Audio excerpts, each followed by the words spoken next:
वो एक तन्हा शेर है, अचानक से बन गया था। वो हफ्ती हरी जी को बहुत पसंद आया, हालांकि मुझे भी बहुत पसंद है। हमारे हाथ में कुछ रेखाएं होती हैं जी, उसको दिमाग में रखिएगा। एक तन्हा शेर है, बहुत छोटा, तो सुनिएगा। मुकद्दर हाथ में होता है लेकिन, मुकद्दर हाथ में होता है लेकिन मुकद्दर हाथ में होता नहीं है। मुकद्दर हाथ में होता है लेकिन मुकद्दर हाथ में होता है। वापस बारिश पे आता हूँ। एक मतलब एक शेर यूं हुआ कि जब से देखा हाल बिचारी बिरहन का, जब से देखा हाल बिचारी बिरहन का, रो रो करके हाल बुरा है सावन का। जब से देखा हाल बिचारी बिरहन का, रो रो करके हाल बुरा है सावन का। और ये शेर खास तौर पे कि अब तक इतनी बार कलाई पकड़ी है, ना बता सकता। अब तक इतनी बार कलाई पकड़ी है, ना बता सकता हूँ उसके कंगन का। अब तक इतनी बार कलाई पकड़ी है, नाम बता सकता हूँ उसके कंगन का, नाम बता सकता हूँ उसके कंगन का। हाल बुरा है रो रो कर सावन का, बहुत बढ़िया। ये मैंने जो शेर अभी पढ़ा कि नाम बता सकता हूँ उसके कंगन का, तो उसका एक प्रमाण पत्र ऐसा आया कि जनाब सागर त्रिपाठी जो मुंबई के बड़े शायर हैं, उन्होंने कहा है कि मैं इस शेर का इस्तिफादा करना चाहता हूँ, इसी पे लिखना चाहता हूँ। मतलब भले ही उन्होंने जिस पर्पज से भी कहा हो, लेकिन मेरे लिए वो एक प्रमाण पत्र है कि ये मकबूल हो गया। मकबूल है, ये मिसरा मकबूल हो गया। जी जी, ना बता सकता। बहुत अच्छा कहते हैं मोहतरम। एक नया रास्ता बनाऊंगा, उस पे फिर नक्शे पा बनाऊंगा, और साजिशन हाशिए पे रखा तो बीच में हाशिया बनाऊंगा। साजिशन हाशिए पे रखा तो, बहुत शुक्रिया।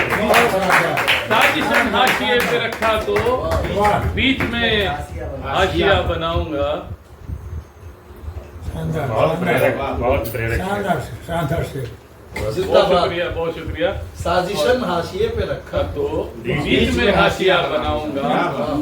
सब हाशिए पे आ पूरा जाएगा। पेज बेकार कर देंगे आप। बहुत बड़ी बात है। पूरा साजिशन हाशिए पे रखा तो बीच में हाशिया बनाऊंगा। और ये जो एक लफ्ज काफिया है ना, ध्यान दीजिएगा, ये जो एक लफ्ज काफिया है ना, इसको ही काफिया बनाऊंगा।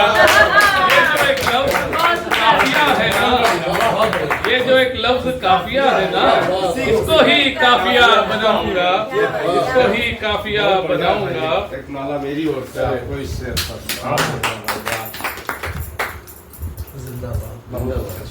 जी, इसी को काफिया बनाऊंगा।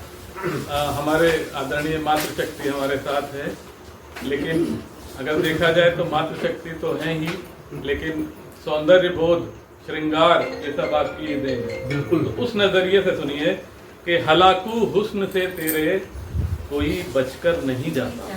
वाह हलाकू मतलब किलर, हत्यारा। वाह। हलाकू हुस्न से तेरे कोई बचकर कोई बचकर नहीं जाता, मगर फिर भी कोई इल्जाम तेरे सर नहीं जाता।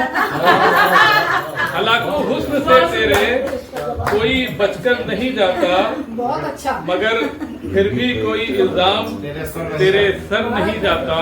और ये शेर बतौर खास मुझे बहुत अच्छा लगता है कि किसी नॉवेल के आखिर में वही कातिल निकलता है। किसी नॉवेल के आखिर में वही कातिल निकलता है, हमारा शक कहानी में कभी जिस पर नहीं जाता। क्या बात है, वही कातिल निकलता है, हमारा शक कहानी में कभी जिस पर नहीं जाता। प्रयोगशाला में जो है कसम की खड़े उतरे। ये सही बात, नावल पढ़िए तो जिस पर कोई मतलब शक नहीं जाता, वही आखिर में कातिल निकलता है। और ये जिंदगी से जुड़ता है।